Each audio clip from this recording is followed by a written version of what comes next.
حسبنا الله ونعم الوكيل، نعم المولى ونعم النصير، لا حول ولا قوة إلا بالله العلي العظيم. أعوذ بالله من الشيطان اللعين الرجيم. بسم الله الرحمن الرحيم. الحمد لله الذي خلق السماوات والأرض وجعل الظلمات والنور، ثم الذين كفروا بربهم يعدلون، والصلاة والسلام على سيدنا ونبينا وشفيعنا ومولانا أبي القاسم محمد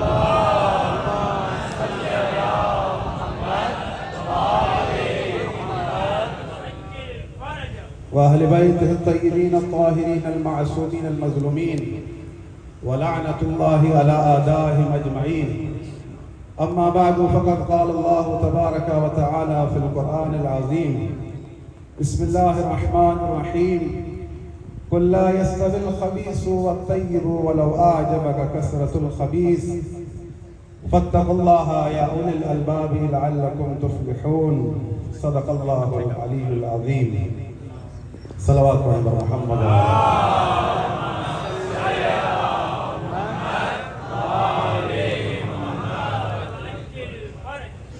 عزیزان محترم، زیادہ تمہید میں وقت نہیں لوں گا. میں نے آپ کے سامنے سرنامہ کلام میں سورہ مائدہ کی آیت نمبر 100 کی تلاوت کی. اس آیت میں اللہ رب العزت فرما رہا ہے: قُلْ لَا يَسْتَوِي الْخَبِيثُ وَالطَّيِّبُ وَلَوْ أَعْجَبَكَ كَثْرَةُ الْخَبِيثِ. اے محمد، آپ ان سے کہہ دیں کہ خبیث اور طیب دونوں برابر نہیں ہوتے.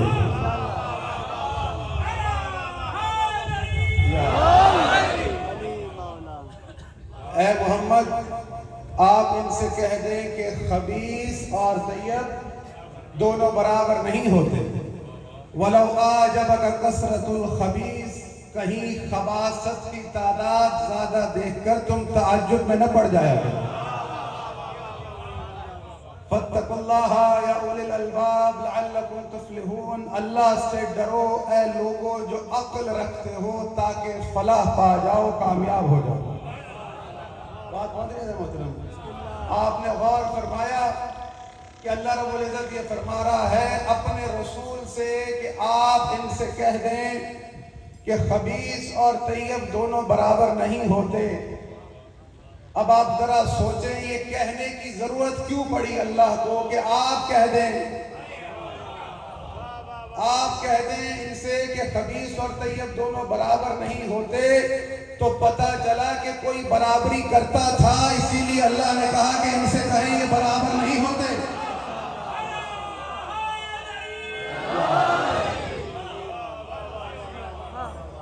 اور ساتھ یہ بھی کہا کہ کہیں خبیثوں کی تعداد زیادہ دیکھ کر تعجب میں نہ پڑ جانا. پھر اللہ نے یہ بھی کہا: فَاتَّقُوا اللَّهَ، اللہ سے ڈرو یا اولی الالباب، اے لوگوں جو عقل رکھتے ہو، تاکہ فلاح پا جاؤ، کامیاب ہو جاؤ. بات بڑی محترم. یعنی اللہ یہ بھی کہہ رہا ہے کہ تعداد زیادہ دیکھ کر تعجب میں نہ پڑ جانا. اب اپنی اکثریت پر اور تعداد پر کوئی اترائے نہ. کوئی یہ سوچے اور کہے کہ تعداد زیادہ ہماری ہے تو ہم حق پر ہیں. اللہ کن سے کہہ رہا ہے؟ لوگوں سے کہ تعداد تو زیادہ خباثت کی ہوگی، پر دیکھ کر تعجب میں نہ پڑنا. بات مانی محترم. یعنی اسلام ایک کمپلیٹ پیکج ہے، مذہب ہے. رسول اللہ فقط اس لیے نہیں آئے کہ لوگوں سے کہیں کہ اللہ تمہارا اللہ ایک ہے اور میں محمد اللہ کا رسول ہوں، بلکہ وہ تربیت کرنے بھی آئے ہیں، بتانے بھی آئے ہیں کہ عقل رکھتے ہو، دیکھو خبیث اور طیب کو کبھی برابر نہ کرنا. خبیث اور طیب کو کبھی برابر نہ کرنا. آپ نے آیات سن رکھی ہیں، اللہ نے قرآن میں کہا ہے: وَلَا تَلْبِسُوا الْحَقَّ بِالْبَاطِلِ وَتَكْتُمُوا الْحَقَّ وَأَنْتُمْ تَعْلَمُونَ، کہ حق و باطل کو آپس میں نہ ملاؤ اور حق کو نہ چھپاؤ. وَتَكْتُمُوا الْحَقَّ وَأَنْتُمْ تَعْلَمُونَ، حق کو نہ چھپاؤ اور تمہیں پتہ تو ہے کہ حق کیا ہے. تمہیں پتہ تو ہے کہ حق کیا ہے، حق کو نہ چھپاؤ۔ اسی طرح اللہ رب العزت تربیت کر رہا ہے کہ دیکھو خبیث اور طیب دونوں برابر نہیں ہوتے۔ عزیزان محترم، جس کے پاس عقل ہے اسے سمجھنا چاہیے کہ خبیث اور طیب دونوں برابر نہیں۔ اب اس کا مفہوم بہت وسیع ہے، اگر دیکھا جائے، اگر مثالیں دینے پر آؤں تو بہت وقت درکار ہے۔ اللہ رب العزت تربیت کر رہا ہے، بتا رہا ہے دیکھو برابری نہ کرنا، علم اور جہل دونوں برابر نہیں، نور اور ظلمات دونوں برابر نہیں، وہ جو عہد وفا کرے، وہ جو عہد شکنی کرے دونوں برابر نہیں، وہ جو میدان میں ثابت قدم رہے اور وہ جو تشریف لے جائے دونوں برابر نہیں۔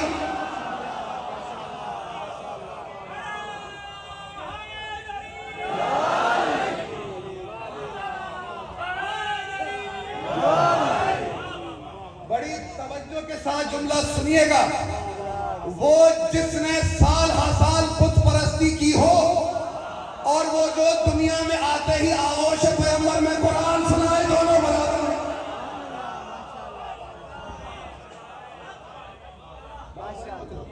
میری آواز آپ کو ٹھیک آ رہی ہے؟ لیکن آواز گونج نہ رہا ہو، کہیں ایسا نہ ہو کہ میری آواز آپ کو صاف نہ آ رہی ہو۔ اگر نہیں آ رہی تو بتائیں، میں کہوں ٹھیک کریں۔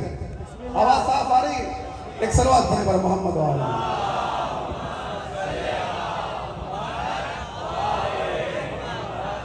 دیکھیں، برابری کی جاتی تھی تبھی کہا گیا اللہ نے نبی بھی ایک جیسے نہیں بنائے۔ آپ نے سن رکھا ہے، آپ سارے سمجھدار پڑھے لکھے لوگ میرے سامنے بیٹھے ہیں، آپ نے آیت یقیناً سنی ہوگی کہ اللہ کہہ رہا ہے تِلْكَ الرُّسُلُ فَضَّلْنَا بَعْضَهُمْ عَلَىٰ بَعْضٍ، ہم نے رسولوں میں ایک دوسرے کو فضیلت دی ہے، برتری دی ہے، ہر نبی ایک جیسا نہیں ہے، یعنی درجات ہیں، کوئی نبی زیادہ افضل ہے، کوئی کم افضل ہے۔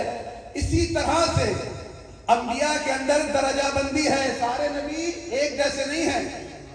اب اللہ رب العزت جہاں انبیاء کی بات کر رہا ہے تو وہاں اللہ رب العزت اب اپنے رسول کی جماعت سے مخاطب ہے اور اپنے کلام میں فرما رہا ہے، یہ سورہ النساء کی آیت ہے، وَلَا تَتَمَنَّوْا مَا فَضَّلَ اللَّهُ بِهِ بَعْضَكُمْ عَلَىٰ بَعْضٍ، میں نے تم لوگوں میں بعض کو بعض پر فضیلت دی ہے، میں نے تم لوگوں میں بعض کو بعض پر فضیلت دی ہے۔ وَلَا تَتَمَنَّوْا مَا فَضَّلَ اللَّهُ بِهِ بَعْضَكُمْ عَلَىٰ بَعْضٍ، تو جس کو میں نے فضیلت دی ہے تم اس فضیلت کی ہوس نہ کیا کرو، تم اس فضیلت کی تمنا نہ کیا کرو۔ لِلرِّجَالِ نَصِيبٌ مِّمَّا اكْتَسَبُوا، اگر کوئی عورت اچھا کام کرے گی تو اسے اس کا ثواب ملے گا، اگر کوئی مرد اچھا کام کرے گا تو اس کا ثواب حاصل کرے گا۔ وَاسْأَلُوا اللَّهَ مِن فَضْلِهِ، تم اللہ سے فضل مانگا کرو، یعنی فضل دینے والا کون ہے؟ اللہ۔ اللہ کہہ رہا ہے میں نے تم میں بعض کو بعض پر فضیلت دی ہے، تو جس کو میں نے فضل دیا ہے تم اس کی ہوس نہ کیا کرو۔ تو عزیزان محترم، پتہ چلا کہ جو بھی فضل ہے سارا کا سارا اللہ کی طرف سے فضل ملتا ہے، اللہ کی طرف سے۔ اب اللہ کہہ رہا ہے لِلرِّجَالِ نَصِيبٌ مِّمَّا اكْتَسَبُوا، اگر کوئی مرد اچھا کام کرے گا تو وہ اپنا ثواب حاصل کرے گا، اگر کوئی خاتون اچھا کام کرے گی تو ثواب حاصل کرے گی۔ اب اگر اللہ نے امیر المومنین کو فضل عطا کیا ہے تو کسی بزرگ کو حق نہیں بنتا کہ وہ کہے کہ جو فضل علی کے پاس ہے وہ میرے پاس کیوں نہیں؟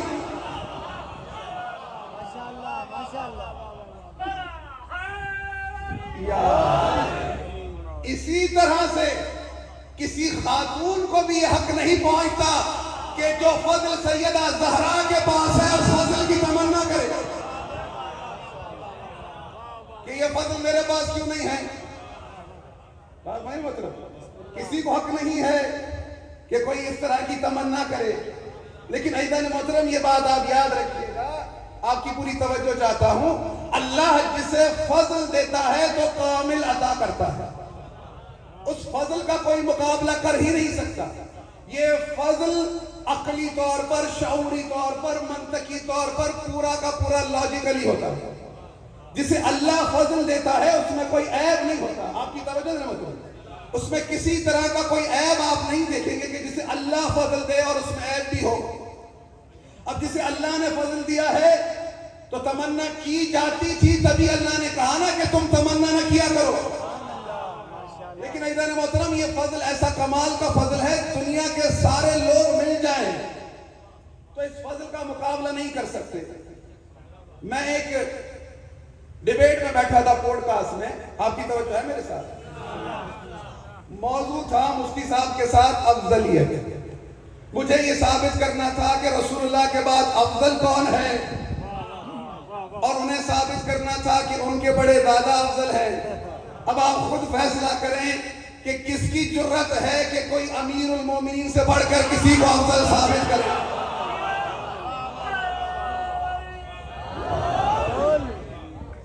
تو جو پروگرام ہو رہا تھا امیر المومنین کی شان و منزلت میں نے فضائل سنائے, قرآن سے آیات پیش کی, تو الحمدللہ برتری دیکھی آپ نے, بہت وائرل بھی ہوئے اس کے کلپ. تو جب پروگرام ختم ہوا, توجہ ہے نا, تو ایک ٹی بریک تھا.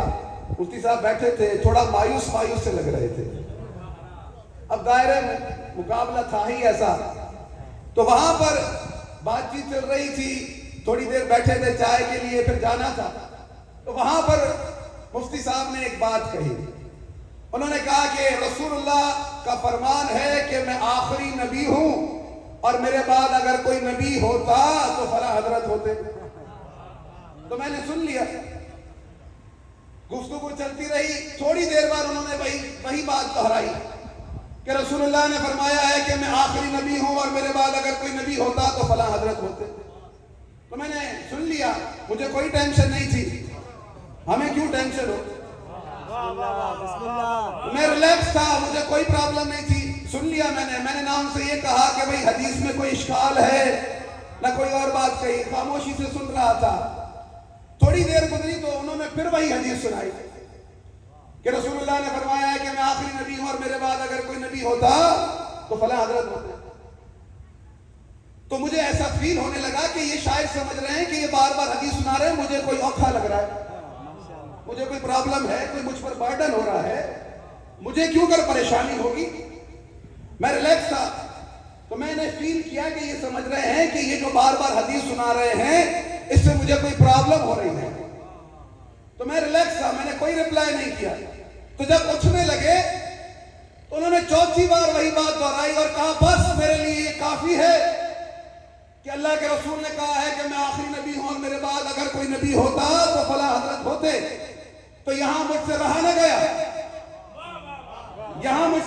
گیا. تو میں نے ان سے کہا کہ مفتی صاحب آپ یہ بات کہہ رہے ہیں کہ میرے لیے بس یہ بات کافی ہے کہ رسول اللہ نے فرمایا ہے کہ میں آخری نبی ہوں, اور میرے بعد اگر کوئی نبی ہوتا تو فلاں حضرت ہوتے. تو مجھے میرے مولا علی کے فضل میں اتنا کافی ہے کہ جن کو نبی بننا تھا وہ کہتے رہ گئے اگر علی نہ ہو میں ہلاک.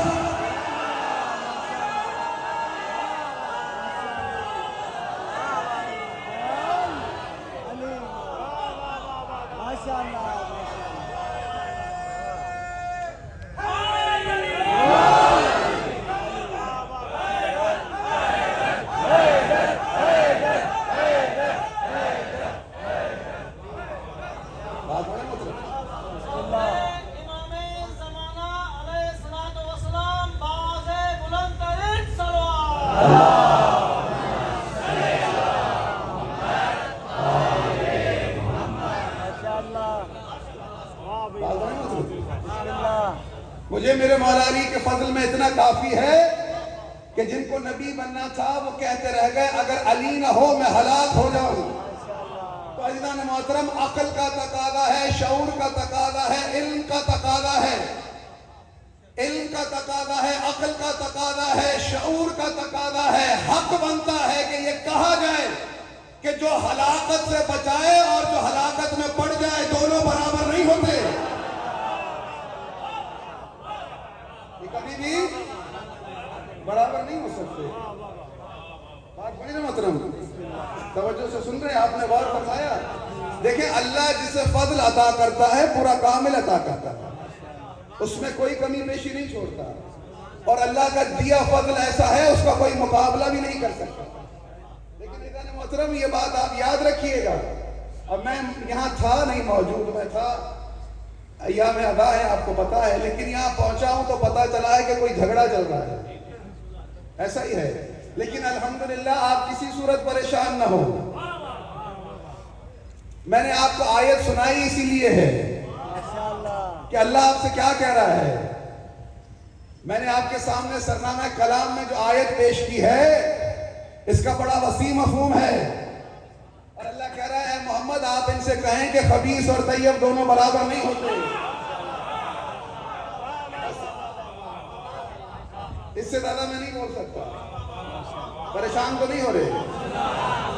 عزیزان محترم، یہ بات مجھ سے بڑھ کر مولا علی زیادہ بہتر جانتے ہیں. بات پہنچ رہی ہے آپ کی؟ عزیزان محترم، یہ بات آپ یاد رکھیے گا. دیکھیں میں نے موضوع شروع ایسا کیا ہے، وقت کی ضرورت ہے. میں کوشش کرتا ہوں نوجوان مجلس میں آتے ہیں عقیدے کی بات کریں. دیکھیں اللہ رب العزت نے کچھ رشتے بنائے ہیں اور وہ اسی کا کام ہے، وہی ہدایت کرتا ہے. یہ قرآن کی آیت ہے سورہ انعام میں، آیت نمبر 87 یاد رکھیے گا. اللہ رب العزت کیا فرما رہا ہے؟ وَمِنْ آبَائِهِمْ وَذُرِّيَّاتِهِمْ وَإِخْوَانِهِمْ وَاجْتَبَيْنَاهُمْ وَهَدَيْنَاهُمْ إِلَىٰ صِرَاطٍ مُسْتَقِيمٍ. ہم نے جب بھی نبی بنایا یا نبی کے بیٹے کو بنایا یا نبی کے بھائی کو بنایا یا نبی کی ذریت میں نبوت کو رکھا. یہ اللہ کی روش رہی ہے، یہ اللہ کی سنت رہی ہے، یہ اللہ کی ماضی میں روش رہی ہے، اللہ کی سنت ہے. اللہ نے قرآن میں کہا ہے سنت اللہ التی قد خلت من قبل، یہ میری پہلے سنت رہی ہے. فلن تجد لسنت اللہ تبدیلا، میں کبھی بھی اپنی سنت نہیں بدلتا. اللہ نے کہا ہے میں نے جب بھی نبی بنایا یا نبی کے بھائی کو بنایا یا نبی کے بیٹے کو بنایا یا نبی کی ذریت میں ہی آگے چل کر نبوت کا عہدہ رکھا. اللہ نے جب بھی نبی کے بعد نبی بنایا ہے تو شجر طیبہ میں رکھا ہے. یہ اللہ کی سنت ہے. عزیزان محترم، تاریخ نبوت اٹھا کر دیکھ لیں، تاریخ رسالت اٹھا کر دیکھ لیں، اللہ نے کبھی بھی نبی کے بعد نبی کے صحابی کو نبی نہیں بنایا. نبی کے بعد کبھی بھی نبی کے صحابی کو نبی نہیں بنایا. یہ اللہ کی سنت رہی ہے ماضی میں. تو جو اللہ ماضی میں اپنا عہدہ نبوت کے گھرانے سے باہر نہ جانے دے، وہ محمد مصطفیٰ کے بعد اپنے عہدوں کو باہر کیسے جانے دے گا؟ یہاں آ کر اللہ کی سنت کیسے بدل جائے گی کہ اللہ عہدہ ہدایت باہر کہیں رکھ دے؟ بات نہیں ہے محترم؟ اللہ نے یہ عمل نہیں کیا. اب انہی آیات کے پیچھے اگر آپ جائیں تو اللہ رب العزت نے پورا سلسلہ ذکر کیا ہے اور فرمایا ہے. سورہ انعام آیت نمبر 81 سے شروع ہوتی ہے. اللہ کیا کہہ رہا ہے؟ بڑی توجہ کے ساتھ سنیے گا. کُلًّا ہَدَيْنَا وَنُوحًا ہَدَيْنَا مِن قَبْلُ وَمِن ذُرِّيَّتِهِ دَاوُودَ وَسُلَيْمَانَ وَأَيُّوبَ وَيُوسُفَ وَمُوسَى وَهَارُونَ وَكَذَلِكَ نَجْزِي الْمُحْسِنِينَ وَزَكَرِيَّا وَيَحْيَىٰ وَعِيسَىٰ وَإِلْيَاسَ كُلٌّ مِّنَ الصَّالِحِينَ وَإِسْمَاعِيلَ وَالْيَسَعَ وَيُونُسَ وَلُوطًا وَكُلًّا فَضَّلْنَا عَلَى الْعَالَمِينَ وَمِنْ آبَائِهِمْ وَذُرِّيَّاتِهِمْ وَإِخْوَانِهِمْ وَاجْتَبَيْنَاهُمْ وَهَدَيْنَاهُمْ إِلَىٰ صِرَاطٍ مُسْتَقِيمٍ. اللہ نے حضرت ابراہیم کی ذریت کا ذکر کیا، انبیاء کے نام لیے کہ ہم نے ان کو عالمین پر فضیلت بخشی تھی. پھر بتایا کہ جو بھی نبی بنا یا نبی کا بیٹا بنا یا نبی کا بھائی بنا، یعنی اللہ نے پوری ذریت کا ذکر کیا. اسی آیت کی تفسیر میں حدیث ہے، اسی آیت کی تفسیر میں حدیث ہے. آپ کو پتا ہے کہ حجاج کتنا بڑا ظالم تھا. ہمارے بھائی بھی کہتے ہیں کہ حجاج جیسا ظالم کوئی نہیں تھا. حجاج اپنی مسند پر بیٹھا تھا، اپنی مسند پر بیٹھا تھا تو وہاں اس نے کہا کہ میں حسن و حسین کو محمد مصطفیٰ کا بیٹا نہیں مانتا، وہ علی کے بیٹے تھے. اب حجاج نے جب یہ بات اپنی مسند سے کہی تو ایک علی کا چاہنے والا بیٹھا تھا تو اٹھ کے کھڑا ہوا. اس نے کہا کہ یہ کیا کہا کہ تو کہتا ہے کہ حسن و حسین علی کے بیٹے ہیں، محمد مصطفیٰ کے بیٹے نہیں ہیں. کہا ہاں ایسے ہی ہے. کہا پھر تو نے قرآن کی آیت نہیں پڑھی تعالوا ندعو ابناءنا وابناءکم ونساءنا ونساءکم؟ تو جب اس نے آیت سنی کہا کہ عربی لغت میں عربی لغت میں نواسے کو بیٹا کہہ دیا جاتا ہے، یہ کوئی بڑی بات نہیں ہے. میں نہیں مانتا کہ وہ رسول کے بیٹے ہیں، وہ علی کے بیٹے ہیں. عربی لغت میں نواسے کو بھی بیٹا کہہ دیا جاتا ہے. تو عزیزان محترم، یہ جو شخص بیٹھا تھا اس کی تربیت امام نے کی تھی. اب ایسے موقعوں پر امام ہوتے نہیں ہیں، لیکن آپ کبھی تجربہ کر کے دیکھیے گا کہ جب کہیں ایسا موقع آتا ہے تو جو عالم نہیں بھی ہوتا وہ عالم بن جاتا ہے. آپ نے یقیناً تجربہ کیا ہوگا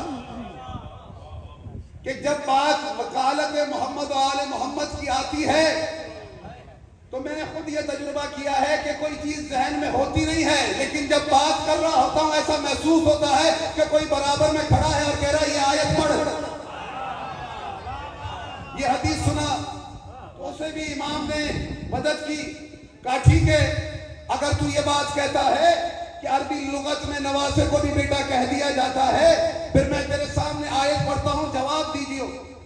تو اس نے یہی آیت تلاوت کی کہ اللہ نے حضرت ابراہیم کی ذریت کو شمار کیا اور فرمایا کہ وَوَهَبْنَا لَهُ إِسْحَاقَ وَيَعْقُوبَ كُلًّا هَدَيْنَا وَنُوحًا هَدَيْنَا مِن قَبْلُ وَمِن ذُرِّيَّتِهِ دَاوُودَ وَسُلَيْمَانَ وَأَيُّوبَ وَيُوسُفَ وَمُوسَى وَهَارُونَ وَكَذَلِكَ نَجْزِي الْمُحْسِنِينَ وَزَكَرِيَّا وَيَحْيَىٰ وَعِيسَىٰ وَإِلْيَاسَ وَزَكَرِيَّا وَيَحْيَىٰ وَعِيسَىٰ وَإِلْيَاسَ.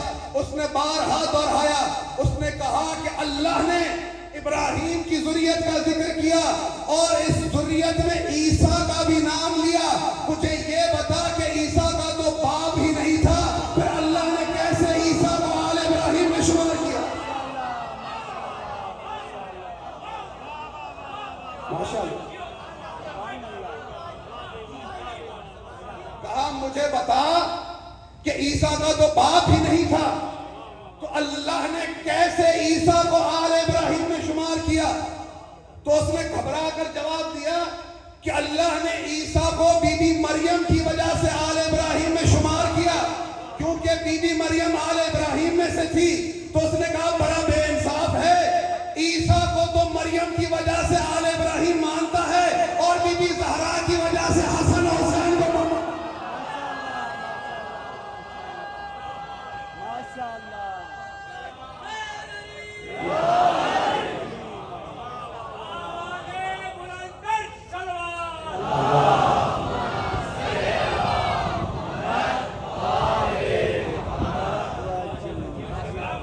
کہ بی بی زہرا کی وجہ سے حسن و حسین کو محمد کا بیٹا نہیں مانتا.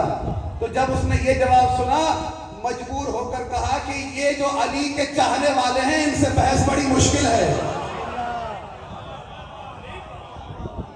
دیکھیں یہ فضل ایسا ہے اس کا کوئی مقابلہ کر ہی نہیں سکتا. بھئی یہ رشتہ، یہ ذریت اللہ نے قرار دی ہے. بات پڑھ رہی ہے محترم، مشکل باتیں تو نہیں کر رہا. لیکن ایک محترم اللہ نے ماضی میں یہی سلسلہ رکھا ہے کہ نبی کے بعد جب اپنا عہدہ اللہ نے دیا تو نبی کے بیٹے کو دیا یا نبی کے بھائی کو دیا. اسی طرح سے اب جب بات رسول اللہ کی آئی ہے، رسول اللہ رحمت للعالمین ہیں، امت کے ہادی ہیں. اب رسول اللہ کے بعد زمین پر کچھ عہدے ہیں جو الہی عہدے ہیں، زمین پر کچھ عہدے ہیں جو الہی عہدے ہیں. آپ کی توجہ ہے محترم، یہ عہدے اللہ نے دیے ہیں اور جس کو اللہ عہدہ دیتا ہے، بڑی توجہ کے ساتھ جملہ سنیے گا، جس کو اللہ عہدہ دیتا ہے تو وہ بہت خاص ہوتا ہے. یہ بات آپ ہمیشہ یاد رکھیے گا کہ اللہ اپنا عہدہ کبھی بھی کسی غیر معصوم کو نہیں دیتا. مطلب اب یہ ہم پر بڑا بلیم بھی لگتا ہے، نوجوان بیٹھے ہیں یہاں، ہم پر بڑا بلیم بھی لگتا ہے. یہ کہا جاتا ہے کہ یہ رسول اللہ کے اہل بیت کو معصوم کہتے ہیں. یہ ختم نبوت پر ڈاکہ ہے. معصوم فقط نبی ہوتے ہیں، انبیاء کے علاوہ کوئی معصوم نہیں ہوتا. اور جو ان کو معصوم کہے وہ در حقیقت انبیاء کی توہین کر رہا ہے. یہ جملے سننے کو ملتے ہیں، آپ کو نہیں ملتے؟ ایسا ہے کہ نہیں؟ ہم پر بلیم لگتا ہے، ہماری تکفیریت کی جاتی ہے، ہماری تکفیر ہوتی ہے اس بات پر کہ یہ رسول اللہ کے اہل بیت کو معصوم کہتے ہیں. تو عزیزان محترم، میں آپ سے ایک سوال کرتا ہوں، آپ ہاتھ اٹھا کر جواب دیں. اللہ کو عادل مانتے ہیں؟ آپ رسول اللہ کو عادل مانتے ہیں؟ اس میں کوئی شک ہے؟ بس یہ سوال آپ نے یاد رکھنا ہے اور کرنا ہے. آپ کے بقول کہ جو رسول اللہ کے اہل بیت کو معصوم مانے وہ انبیاء کی توہین کر رہا ہے, وہ ختم نبوت پر ڈاکہ ڈال رہا ہے, تو اتنا سا بتا دیں, اس سوال کا جواب دے دیں, پھر کیسے اللہ نے معصوم انبیاء کے ہوتے کسی غیر معصوم کو جنت کے جوانوں کا سردار بنا دیا؟ بھائی انصاف کی بات ہے. معصوم انبیاء کے ہوتے اللہ نے کیسے کسی غیر معصوم کو جنت کے جوانوں کا سردار بنا دیا؟ کیا دین اسلام اس بات پر تحمل کر سکتا ہے کہ کوئی گناہگار بھی ہو اور جنت کے جوانوں کا سردار بھی ہو؟ تو اللہ کے عدل میں اس چیز کی کوئی گنجائش نہیں ہے کہ جن کو اللہ اپنا عہدہ دیتا ہے وہ خاص ہوتے ہیں, وہ معصوم ہوتے ہیں. یہ بات یاد رکھیے گا, اللہ کبھی بھی آپ کو کسی ایسے کی مودت کا حکم دے ہی نہیں سکتا جو گناہگار ہو. اللہ کبھی بھی آپ کو کسی ایسے کی اطاعت کا حکم دے ہی نہیں سکتا جو گناہگار ہو. پریشان تو نہیں ہو رہے؟ اللہ نے ان کو عہدہ دیا ہے, اور جسے اللہ اپنا عہدہ دیتا ہے تو وہ معصوم ہوتا ہے. امام حسن حسین جنت کے جوانوں کے سردار ہیں, ان کے پاس یہ الہی عہدہ ہے. امیر المومنین امام المتقین ہیں, یہ ان کے پاس الہی عہدہ ہے. سیدہ فاطمہ الزہرا سیدۃ النساء العالمین ہیں, یہ ان کے پاس الہی عہدہ ہے. عزیزان محترم, جس کو اللہ اپنا عہدہ دیتا ہے وہ ہمیشہ معصوم ہوتا ہے. اللہ اپنا عہدہ کبھی بھی کسی ایسے کو نہیں دیتا جو غیر معصوم ہو. میں نے آپ کے سامنے آیت پڑھی ہے, موضوع پڑھنے کا عادی ہوں, جو بھی بات کہی ہے ساتھ آیت سنائی ہے. بات مانی ہے محترم؟ دیکھیں میں نے آپ کے سامنے آیت پڑھی کہ اللہ کہہ رہا ہے کہ جس کو میں نے فضل دیا ہے تم اس فضل کی تمنا نہ کرو. فضل دینے والا میں ہوں, تم اس کی تمنا نہ کرو. اب آیت پڑھ رہا ہوں میں, اللہ نے منع کیا ہے کہ تمنا نہ کرو, ہوس نہ کرو, جس کو میں نے فضل دیا ہے تم تمنا نہ کرو. اب یہ قرآن کی آیت ہے, بڑی توجہ کے ساتھ اللہ رب العزت فرما رہا ہے وَقَالُوا لَن نُؤْمِنَ حَتَّى نُؤْتَ مِثْلَ مَا أُوتِيَ رُسُلُ اللَّهِ, کہ کسی نے کہا کہ میں اس آیت پر ایمان نہیں لاؤں گا جب تک جیسا عہدہ نبیوں کو نہیں ملتا, رسولوں کو نہیں ملتا, مجھے نہیں مل جاتا. کیا کہہ رہا ہے؟ کس چیز کا دعوے دار ہے؟ کس چیز کا دعوے دار ہے؟ کہہ رہا ہے کہ میں اس آیت پر ایمان نہیں لاؤں گا جب تک جیسا عہدہ رسولوں کو نہیں ملتا, مجھے بھی ایسا عہدہ نہیں مل جاتا. ابھی کوئی ایسا ہے کہ جو ڈیمانڈ کر رہا ہے مجھے عہدہ رسالت جیسا عہدہ ملے؟ بھائی کوئی ہے؟ اللہ نے نام نہیں لیا. کوئی تھا جس کو عہدہ رسالت جیسا عہدہ چاہیے, کہہ رہا میں اس آیت پر ایمان نہیں لاؤں گا. اب یہ ڈیمانڈ کوئی بت پرست تو کر نہیں سکتا.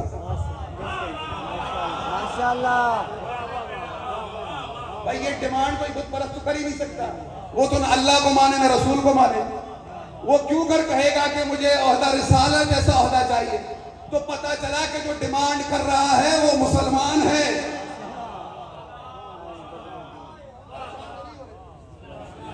بھائی کوئی ہے کہ جو کہہ رہا ہے کہ جب تک عہدہ رسالت جیسا عہدہ مجھے نہیں ملتا میں اس آیت پر ایمان نہیں لاؤں گا.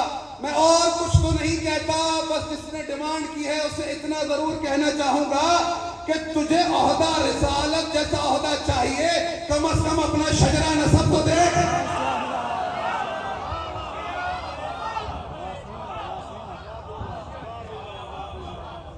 کم از کم اپنا شجرہ نسب تو دیکھ. تجھے عہدہ رسالت جیسا عہدہ چاہیے. تیرا حال تو یہ ہے کہ 5 منٹ میدان جنگ میں تجھ سے ٹکا جاتا نہیں اور تو تشریف لے لے.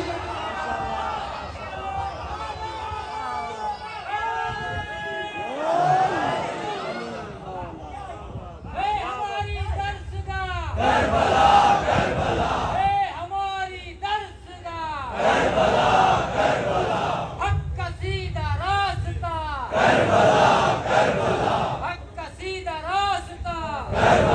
کربلا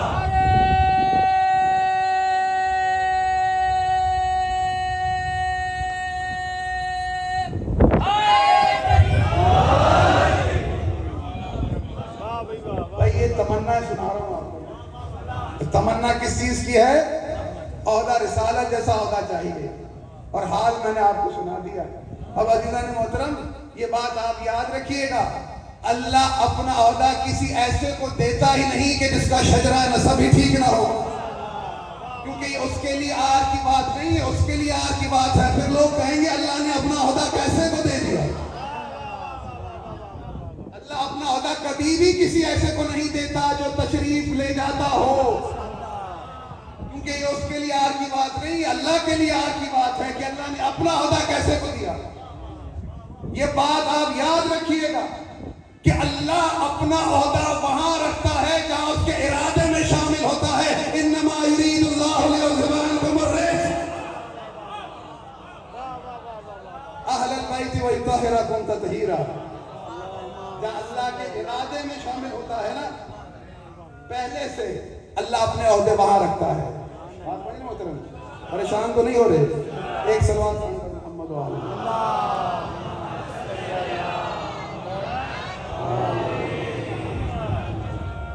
تو کوئی تمنا کر رہا ہے، اب اللہ منع کر رہا ہے کہ تم تمنا نہ کرو۔ بات بڑی محترم، اس کی تمنائیں جاری ہیں جس کو عہدہ الہی چاہیے، لیکن عزیزان محترم جس کے پاس عہدہ الہی ہوتا ہے، ایک صلوات پڑھے محمد۔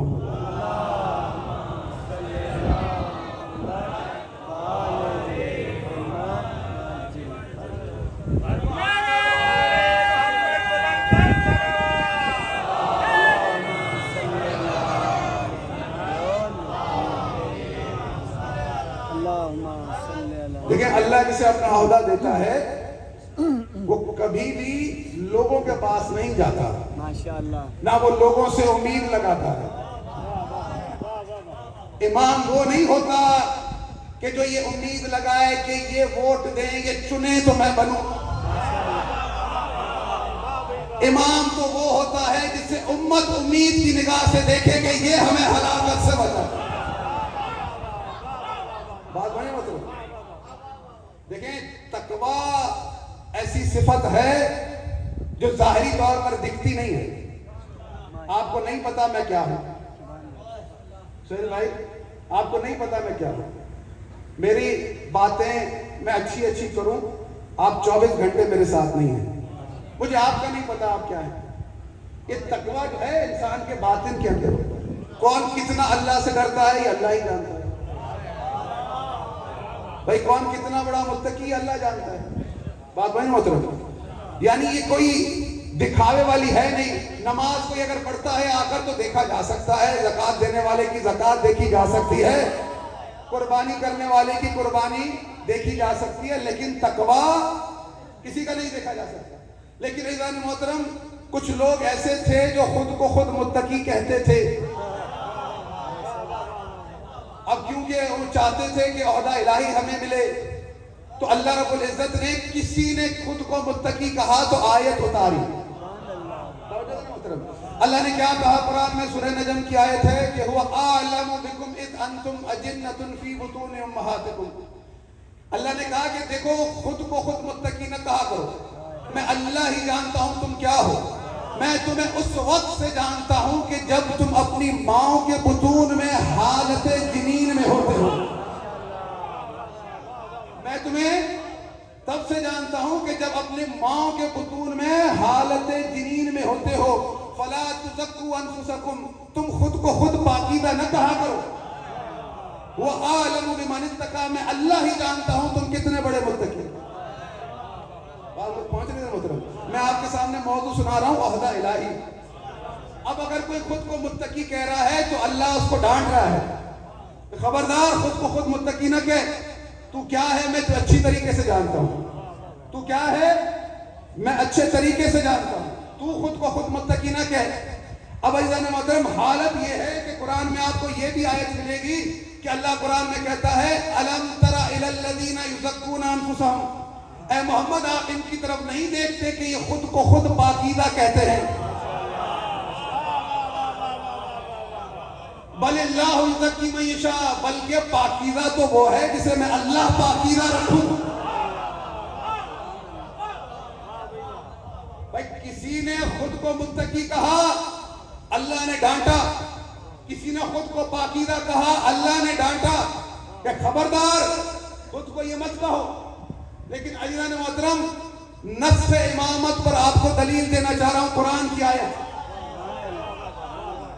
یہ میں نے ابھی اس مجلس میں سمجھ لیں، اس سے پہلے میں نے پڑھا ہے اور آپ کو سنا رہا ہوں. نص امامت پر دلیل دیکھیں. اللہ نے کسی نے خود کو متقی کہا، اللہ نے ڈانٹا. کسی نے خود کو پاکیزہ کہا، اللہ نے ڈانٹا. یہ قرآن کی آیت ہے، سورہ فرقان آیت نمبر 74. اللہ رب العزت فرماتا ہے والذین یقولون ربنا هب لنا من ازواجنا وذریاتنا قرۃ اعین واجعلنا للمتقین اماما. آیت میں اللہ کہہ رہا ہے والذین یقولون ربنا، کوئی ایسا ہے جو مجھ سے کہتا ہے ربنا هب لنا من ازواجنا، ہمیں ہماری گھر والیوں کی، ہماری ازواج کی طرف سے تسکین دے. قرۃ اعین وذریاتنا قرۃ اعین، اور ہماری ذریت کو ہماری آنکھوں کی ٹھنڈک قرار دے. اور وہ کہتا ہے وَجْعَلْنَا لِلْمُتَّقِينَ اماما، اے اللہ تو مجھے متقیوں کا امام قرار دے. کسی نے خود کو فقط متقی کہا، اللہ نے ڈانٹا کہ تو خود کو خود متقی نہ کہہ، میں تیری حیثیت کو اچھے طریقے سے جانتا ہوں. اب رسول اللہ کی جماعت میں کوئی فرد ایسا ہے کہ جس کے لیے اللہ قرآن میں کہہ رہا ہے کہ وہ مجھ سے کہتا ہے کہ اے اللہ تو مجھے متقین کا امام بنا.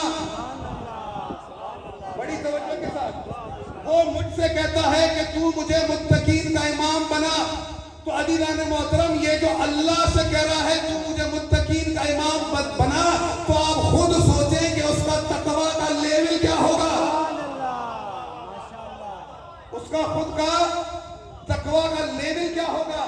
عزیزان محترم، ہمارے یہاں کہا جاتا ہے کہ جو انبیاء امام بنے ہیں، جو انبیاء گزرے ہیں، جو رسول گزرے ہیں، وہ امام بھی ہوتے تھے. نبی کے بعد کوئی بھی اللہ کی طرف سے امام نہیں ہے.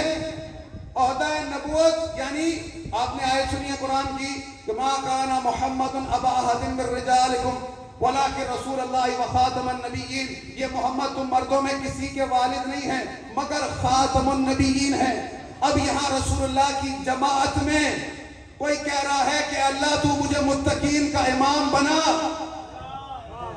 اگر عہدہ امامت ختم ہو چکا ہوتا تو اللہ یہاں پر بھی ڈانٹتا اور یہ کہتا میں نے تو تم سے کہا تھا خود کو متقی نہ کہو. بہت خاص بات ہے، میں نے تو تم سے کہا تھا تم خود کو متقی نہ کہو، اور تم یہ دعا مانگ رہے ہو اللہ تو ہمیں متقین کا امام بنا.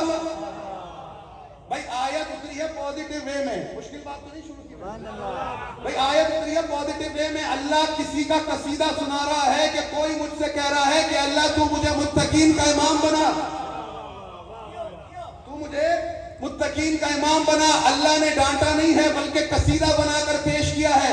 اگلی آیت کہتی ہے اولئک یجزون الغرفۃ بما صبروا ویلقون فیہا تحیۃ وسلاما. اس صفت کا حامل اپنے صبر کی وجہ سے، اس صفت کا حامل اپنے صبر کی وجہ سے جنت کی سرداری پائے گا. اور جو جنت کے ملائکہ ہیں اور جنتی لوگ اسے آتے جاتے سلام کریں گے. بھائی اللہ نے منع کیا خود کو متقی نہ کہو، لیکن کسی نے دعا مانگی اے اللہ متقین کا امام بنا. تو عزیزان محترم پتا چلا کہ وہ اللہ سے کہہ رہا ہے تو مجھے متقین کا امام بنا. اسے پتا ہے کہ متقین کا امام اللہ بنائے گا، لوگ اجماع سے نہیں بنائیں گے. متقین کا امام اللہ بنائے گا، لوگ اجماع سے نہیں بنائیں گے. جانتا ہے اللہ نے امام المتقین بنا دیا تھا ازل میں. ازل سے یہ در حقیقت ہماری اور آپ کی تربیت ہے. اب جب آیت اتری ہے تو رسول اللہ سے بڑھ کر مفسر قرآن کا کون ہوگا؟ اپنی توجہ میری طرف رکھیے گا، میں بہت خاص باتیں کر رہا ہوں. بھائی آیت رسول اللہ سے بڑھ کر قرآن کا مفسر کون ہوگا؟ آیت اتری ہے، رسول اللہ کے صحابی ہیں، عبداللہ ابن عباس آئے ہیں رسول اللہ کے پاس. ایک صلوات پڑھیں پر محمد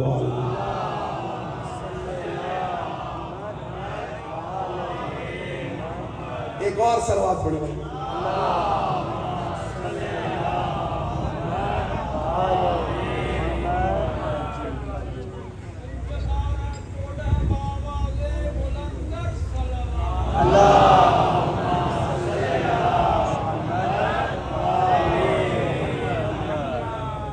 ایک اور صلوات پڑھیں پر محمد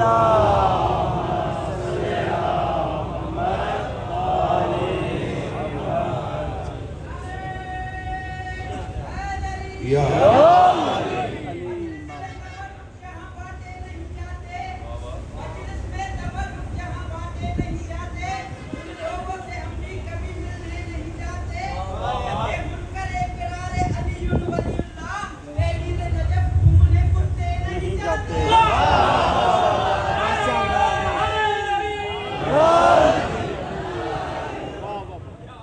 ایک قبلہ کی سلامتی کے لیے بلند تر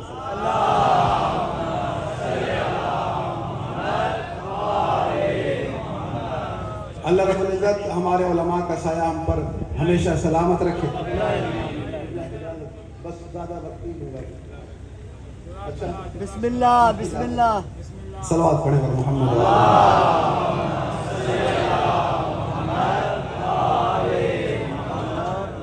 تشریف رکھیں، بیٹھیں. آپ میری طرف توجہ کیجئے گا، بس میں زیادہ وقت نہیں لوں گا. دیکھیں میں آپ کے سامنے کیا عرض کر رہا تھا کہ اللہ نے کسی نے خود کو متقی کہا تو اللہ نے کہا کہ خبردار خود کو متقی نہ کہو. لیکن کوئی ایسا ہے جو اللہ سے کہہ رہا ہے وَجَعَلْنَا لِلْمُتَّقِينَ إِمَامًا. اب آپ سوچیں کہ اس کا خود کا تقویٰ کا لیول کیا ہے. آیت اتری ہے، میں آپ کے سامنے وضاحت کر چکا. آیت اتری ہے کہ کسی نے دعا مانگی ہے کہ اللہ سے کہہ رہا ہے کہ اللہ تو مجھے متقین کا امام بنا. رسول اللہ کے صحابی ہیں عبداللہ ابن مسعود آئے رسول اللہ کے پاس، کہا یا رسول اللہ یہ کون ہے جس نے دعا مانگی ہے جو کہہ رہا ہے اے اللہ تو مجھے متقین کا امام بنا. اللہ نے قرآن میں کہا ہے والذین یقولون ربنا هب لنا من ازواجنا وذریاتنا قرۃ اعین واجعلنا للمتقین اماما. یا رسول اللہ کس نے دعا مانگی ہے جو کہہ رہا ہے اے اللہ تو مجھے متقین کا امام بنا؟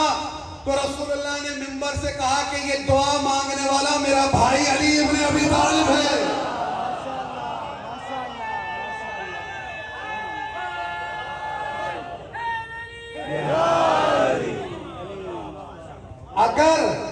اگر عہدہ امامت وجود نہ رکھتا ہوتا تو اللہ کبھی بھی آیت نہ اتارتا کہ کوئی مجھ سے کہہ رہا ہے اے اللہ مجھے متقین کا امام بنا، بلکہ آیت اس طرح سے اترتی کہ عہدہ امامت تمام ہو گیا، وہ تو رسولوں کے ساتھ خاص تھا، تم مجھ سے کیوں کہہ رہے ہو کہ ہمیں امام المتقین بنا. اللہ کہہ رہا ہے، اللہ ڈانٹتا کیونکہ جس نے خود کو فقط متقی کہا تو اللہ نے ڈانٹا، لیکن کوئی کہہ رہا ہے مجھے امام المتقین بنا. اب جب یہ آیت اتری ہے تو رسول اللہ نے بتایا ہے کون ہے جو دعا مانگتا ہے. اب پوچھا گیا یا رسول اللہ آیت کے الفاظ ہیں والذین یقولون ربنا هب لنا من ازواجنا وذریاتنا. ازواجنا سے مراد کیا ہے؟ تو رسول اللہ نے جواب دیا اس سے مراد میری بیٹی فاطمہ الزہرا ہیں. اور اس میں ذریاتنا سے مراد کیا ہے؟ تو رسول اللہ نے جواب دیا ذریاتنا سے مراد حسن و حسین ہیں کہ اللہ نے ان کے لیے کہا ہے اور جمع کا صیغہ ہے. یہ وہ لوگ ہیں جو اللہ سے دعا مانگتے ہیں ہمیں متقین کا امام بنا. یہ جو امیر المومنین کو امام المتقین کہا گیا ہے تو یہ اللہ اور اس کے رسول کی طرف سے کہا گیا ہے، لوگوں کی طرف سے نہیں ہے.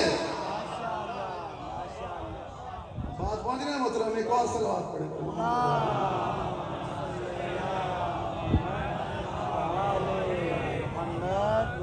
جب آیت اتری رسول اللہ نے خطبہ دیا منبر سے.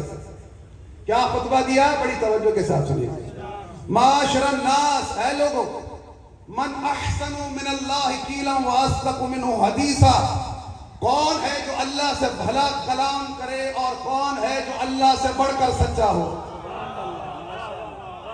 معاشر الناس، اے لوگو، ان ربکم جل جلالہ امرنی، میرے رب جلال نے مجھے حکم دیا ہے، ان اقیم لکم علیا علما و اماما و خلیفتا، میں علی کو تمہارا امام بناؤں، خلیفہ بناؤں، مجھے اللہ نے حکم دیا ہے۔ اس کے بعد رسول اللہ نے فرمایا کہ ان علی صدیق هذه الامہ، بے شک علی میری امت کا صدیق ہے۔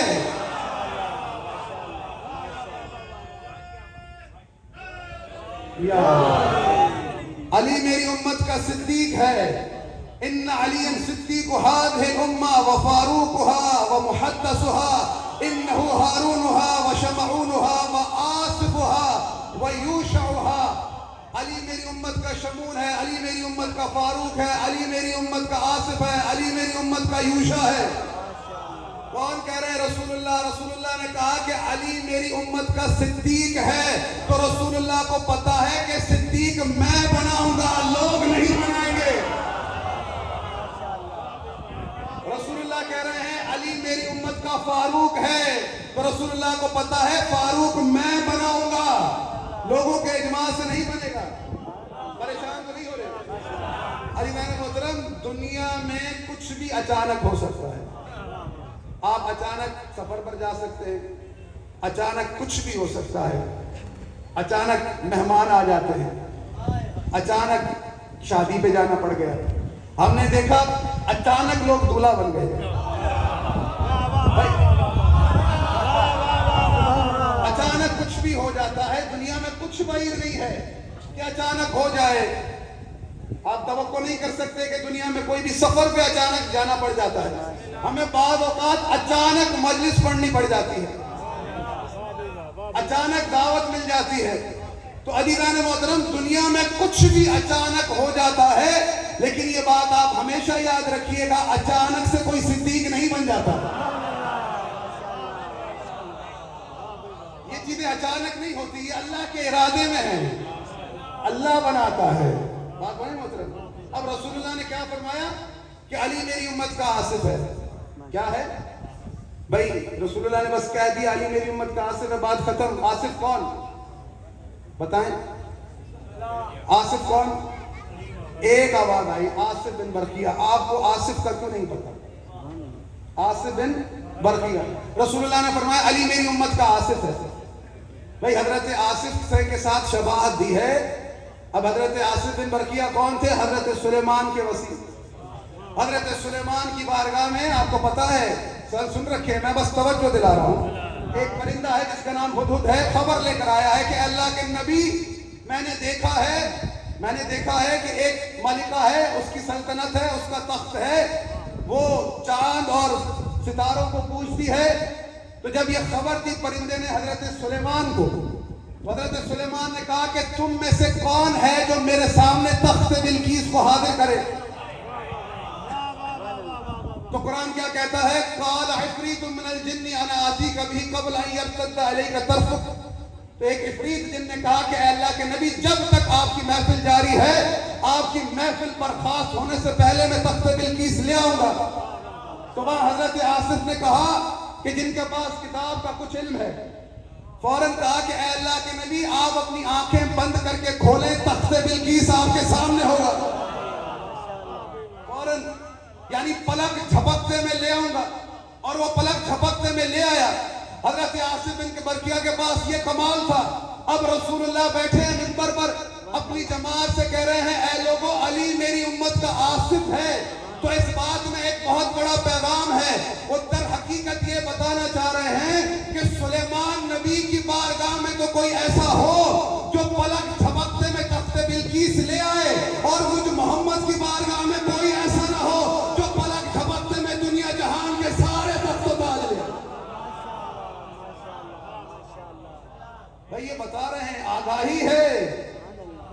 تو بھائی اس کے پاس کتاب کا کچھ علم تھا، قرآن نے بتایا کہ اس کا کمال یہ تھا کہ پلک جھپکتے میں تخت بلقیس لے آیا۔ اب رسول کہہ رہے ہیں علی میری امت کا آصف ہے، تو یہ بتانا چاہ رہے ہیں کہ اس کے پاس یہ کمال ہے کہ دنیا جہان کے سارے تخت و تاج لا علی کے پاس یہ کمال تھا کہ دنیا کے سارے تخت و تاج لا کر اپنے قدموں میں رکھ دے، اس علی نے اپنے تخت کے لیے تلوار نہیں اٹھائی. علی نے اپنے تخت کے لیے تلوار نہیں اٹھائی. بھائی جو اس امت کا آصف ہو اس کے لیے کون سی بڑی بات ہے دنیا جہان کے تخت و تاج اپنے قدموں میں ڈال دے، لیکن اپنی حکومت کے لیے علی خاموش ہے. بس میں آپ کو لے آیا عہدہ الہی کی طرف، کیونکہ میں اب لوٹنے کی طرف ہوں کہ دیکھیں علی امت کے آصف ہیں. جو امیر المومنین کے پاس کمال ہے وہی کمال امام حسن کے پاس ہے، وہی کمال امام حسین کے پاس ہے. اتنے کمالات ہونے کے باوجود امیر المومنین نے اپنے تخت کے لیے کچھ نہیں کیا. بھئی کیوں ایسا؟ یہ در حقیقت اللہ کے رسول جو معرفی کر رہے تھے، بتا رہے تھے کہ علی یوشع ہے، علی آصف ہے، علی میری امت کا شمول ہے، علی کی مثال میری امت میں عیسیٰ ابن مریم جیسی ہے. یہ رسول اللہ شفاعتیں دے رہے تھے، بتا رہے تھے اگر علی چاہے تو کچھ بھی کر سکتا ہے. لیکن علی جان محترم، علی وہ ذات ہے کہ رسول اللہ نے امیر المومنین سے کہا تھا علی اللہ تیرے نام سے قیامت تک لوگوں کو آزمائے گا. سورہ عنکبوت کی آیت آپ نے سنی، احسب الناس ان یترکوا ان یقولوا آمنا وهم لا یفتنون، کہ جو کہتے ہیں کہ ہم ایمان لائے ہم ان کی آزمائش نہیں کریں گے، ہم ان کی آزمائش نہیں کریں گے. اللہ کہہ رہا ہے فَلَا يَعْلَمَنَّ اللَّهُ الَّذِينَ صَدَقُوا وَلَا يَعْلَمَنَّ الْكَاذِبِينَ. مجھے اللہ کو دیکھنا ہے تم میں سچا کون ہے تم میں جھوٹا کون ہے. اللہ کہہ رہا ہے مجھے یہ دیکھنا ہے فَلَا يَعْلَمَنَّ اللَّهُ الَّذِينَ آمَنُوا وَلَا يَعْلَمَنَّ الْمُنَافِقِينَ. مجھے یہ دیکھنا ہے کہ تم میں مومن کون ہے تم میں منافق کون ہے. تو عزیزان محترم پہلے آیت پڑھ چکا کہ اللہ کہہ رہا ہے کہ میں تمہیں تب سے جانتا ہوں کہ جب تم اپنی ماؤں کے بطون میں حالت جنین میں ہوتے ہو. جب وہ آلریڈی ہمیں جانتا ہے تو پھر کیوں کہہ رہا ہے کہ مجھے دیکھنا ہے کہ تم میں سچا کون ہے تم میں جھوٹا کون ہے، تم میں مومن کون ہے تم میں منافق کون ہے. تو وہ اپنے لیے نہیں دیکھنا چاہتا، وہ در حقیقت لوگوں کو دکھانا چاہ رہا ہوتا ہے. تو اللہ نے آزمائش لی لوگوں سے، اللہ نے آزمائش لی. وہ وقت بھی آیا کہ جنگوں میں بھی اللہ نے آزمائش لی کہ کوئی ثابت قدم رہا اور کوئی تشریف لے گیا. اللہ کو پہلے سے پتا تھا، در حقیقت لوگوں کو دکھانا چاہ رہا تھا کہ تم دیکھو تم پہچانو. تو عزیزان محترم یہ اللہ کی روش رہی ہے.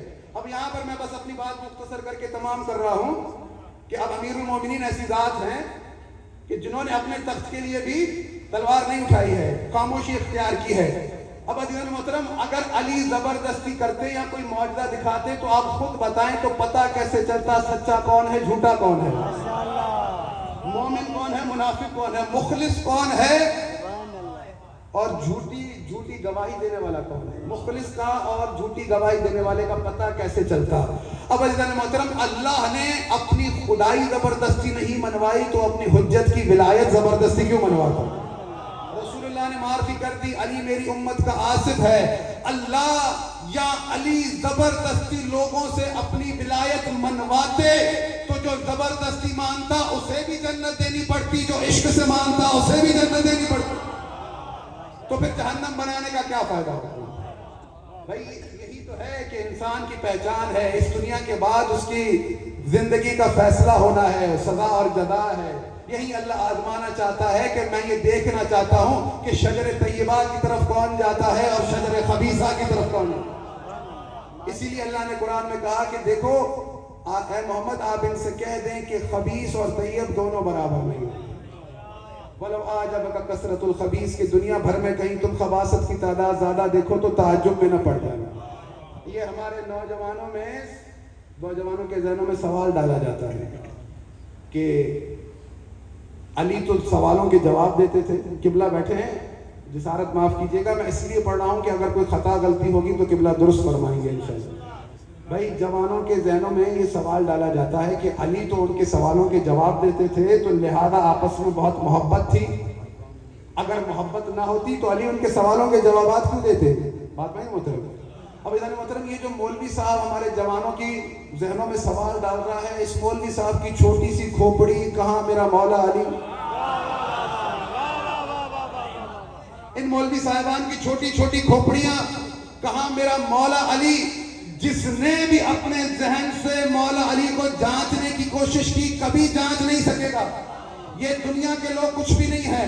آپ اس شخصیت کی طرف سوچیں ذرا کہ حضرت سلمان فارسی جو ایمان کے اعلیٰ درجے پر ہیں، انہوں نے بھی پہلی بار یہی سوچا. الاستبصار میں حدیث موجود ہے کہ جب پہلی خلافت قائم ہوئی ہے، پہلی حکومت قائم ہوئی ہے، قائم ہوتے ہی ایک شرعی مسئلہ آیا ہے.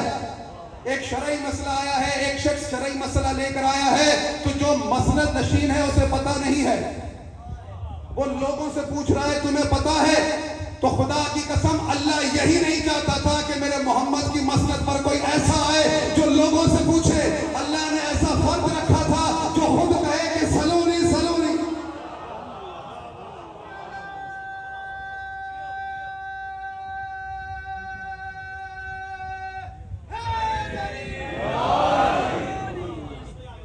تو وہاں کسی نے کہا، لوگوں سے پوچھا گیا، لوگوں نے کہا ہمیں نہیں پتا. تو ایک ندا اٹھی کہ ابھی رسول دنیا سے گئے ہیں اور ہم پر یہ حال ہے کہ ہمیں شرعی مسئلے کا پتہ نہیں. تو وہاں کسی نے کہا کہ نہیں، علی ہے، علی ہے. اب لوگ آئے ہیں امیر المومنین سے سوال پوچھنے. حضرت سلمان خود راوی ہیں، منظر دیکھ رہے ہیں. جب امیر المومنین کے دروازے پر دستک دی، امیر المومنین باہر آئے. امیر المومنین سے شرعی مسئلہ پوچھا، امیر المومنین نے فوراً بتا دیا، فوراً شرعی مسئلہ بتا دیا. جب لوگوں نے شرعی مسئلہ پوچھ لیا اور جب لوٹ گئے تو حضرت سلمان فارسی آگے بڑھے. کہا مولا یہ آپ نے کیا کیا؟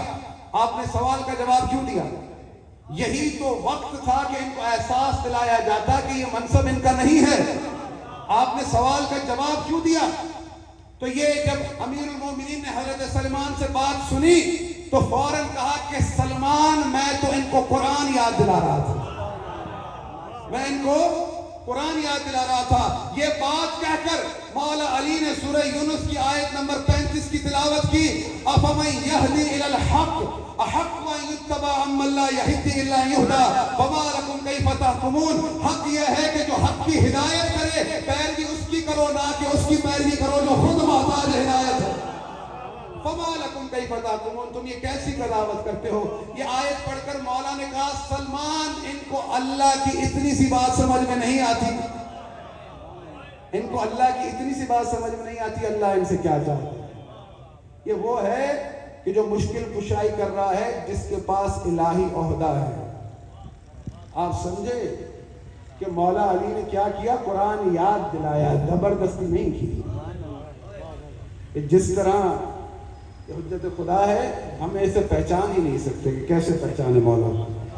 لیکن عزیزان محترم، امت کو یہ سوچنا چاہیے کہ رسول جس گھر کی معرفی کر رہے ہیں اور کہہ رہے ہیں کہ میں تمہارے درمیان قرآن اور اہل بیت چھوڑے جا رہا ہوں، یہ کبھی بھی ایک دوسرے سے جدا نہیں ہوں گے یہاں تک کہ حوض کوثر پر پہنچ جائیں.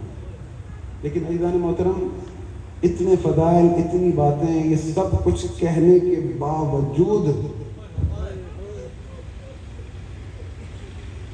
آپ دیکھیں کیا ہوا. میں زیادہ طویل مسائل نہیں پڑھوں گا، قبلہ بیٹھے ہیں، بس میں آپ کی جماعت تمام کر رہا ہوں. لیکن چھوٹا سا جملہ ہے امام زین العابدین کا، لیکن اتنا وسیع مفہوم ہے کہ اگر کوئی اس پر لکھنے بیٹھے تو اس کی زندگی گزر جائے اس کا مفہوم نہ لکھ سکے.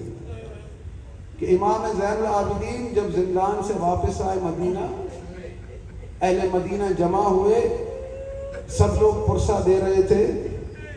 امام ایک اونچائی پر کھڑے ہوئے، ایک خطبہ دیا، کہا لوگوں، اللہ نے اگر ہم پر قرآن میں ظلم کرنے کا حکم دیا ہوتا تو تب بھی لوگ ہم پر اتنا ظلم نہ کرتے کہ جتنا ہماری مودت کا حکم دینے کے بعد لوگوں نے ہم پر ظلم کیا. بہت چھوٹا سا جملہ ہے لیکن بڑا وسیع مفہوم ہے. عزیزان محترم، یعنی امام سے پوچھا جاتا تھا کہ مولا سب سے بڑھ کر مصائب کہاں دیکھے؟ تو امام کہتے تھے الشام الشام. اس امام نے اتنے ظلم دیکھے ہیں کہ جب تک زندہ رہے ہیں آنکھ خشک نہیں ہوئی. پانی دیکھا گریا کیا، کھانا دیکھا گریا کیا، خادم کھانا لاتا تھا، پانی لاتا تھا، امام دیکھ کے گریا کرتے تھے. پوچھنے والا پوچھتا تھا مولا میں نے آپ کو کوئی اذیت کی؟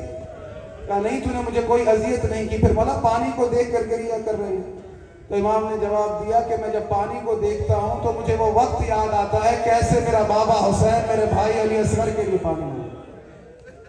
اللہ تعالیٰ نے محترم امام گوشت کو دیکھتے تھے گریا کرتے تھے.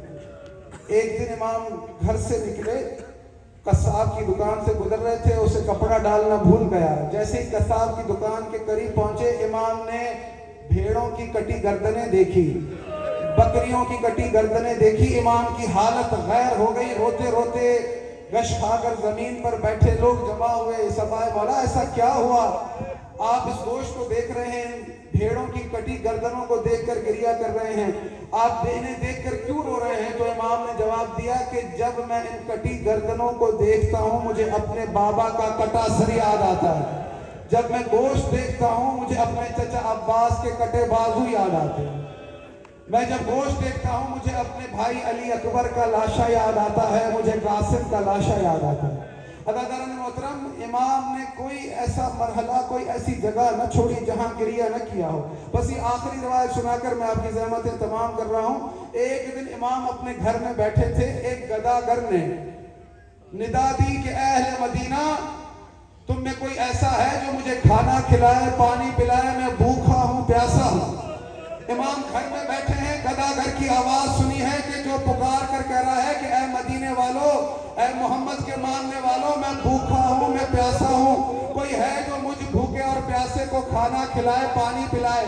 بس امام کا یہ سننا تھا، فوراً گھر سے باہر نکلے، دوڑتے گئے، اس گداگر کو روکا، کہا ادھر آ، اور اس سے مخاطب ہو کر کہا کہ میں تجھے کھانا بھی کھلاتا ہوں، میں تجھے پانی بھی پلاتا ہوں، لیکن پہلے مجھے ایک سوال کا جواب دے. اس نے کہا کہ مولا کیا سوال ہے؟ کہا میرا سوال یہ ہے کہ ابھی اگر تجھے یہاں مدینے میں موت آ جائے، تجھے اس بات کی امید ہے کہ یہ مدینے والے تجھے غسل بھی دیں گے، تجھے کفن بھی دیں گے اور تیرا جنازہ بھی پڑھائیں گے، تیری تدفین بھی کریں گے؟